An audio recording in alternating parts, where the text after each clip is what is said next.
سب آپ سے تہجد کی نماز کا طریقہ اور اس کی رکعت کے بارے میں جاننا چاہتا ہوں.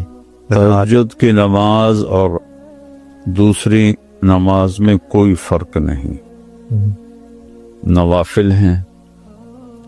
تہجد کو اللہ تعالیٰ نے بہت پسند فرمایا، اس کی بہت ترغیب دی، فرض نہیں کیا. تو ہمارے نبی کی جو مستقل عادت تھی، آپ 11 رکعت پڑھتے تھے، 8 نفل جی اور 3 وتر. کبھی کبھی اس سے زیادہ ہوتی تھی، کبھی اس سے کم بھی ہو جاتی تھی، لیکن عام معمول تھا کہ آپ 11 رکعت تہجد پڑھتے تھے. اور سبحان اللہ سبحان اللہ سبحان. حضرت عائشہ فرماتی ہیں کہ جب میرے حجرے میرے گھر میں ہوتے آپ، تو میں سوئی ہوتی تھی اور آپ تہجد میں کھڑے ہوتے تھے، مجھے نہیں اٹھاتے تھے.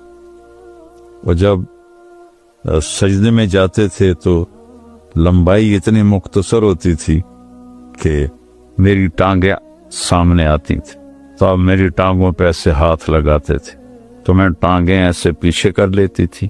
آپ سجدہ فرماتے تھے، کھڑے ہوتے تھے، میں پھر سیدھی کر لیتی تھی. تو اب لمبی رکعت پڑھتے تھے. پھر جب آپ سجدے میں جاتے تھے، پھر مجھے ایسے ایسے کرتے تھے، پھر میں اپنی ٹانگیں پیچھے کر لیتی تھی اور آپ سجدہ ادا فرماتے تھے. پھر اب تحیات میں بیٹھتے تھے، پھر کھڑے ہو جاتے تھے.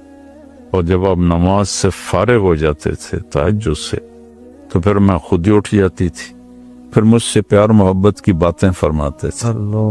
فجر کی اذان تک ایسے آپ سیدھے ہاتھ کو ٹیک اور پاؤں ایسے کر کے، ایسے ہم لیٹتے جی جی جی آپ ایسے لیٹ جاتے تھے اور میں بھی سامنے ویسے ہی لیٹ جاتی تھی.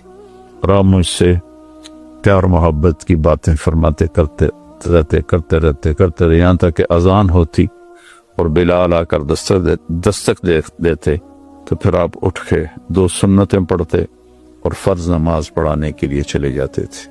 اللہ. تو یہ فرض نہیں ہے. اگر کوئی نہیں اٹھ سکتا رات کو پچھلے ٹائم، تو عشاء کے بعد اگر وہ 2 نفل بھی پڑھ لے گا ایکسٹرا، تو وہ تہجد گزار ہی شمار ہوگا.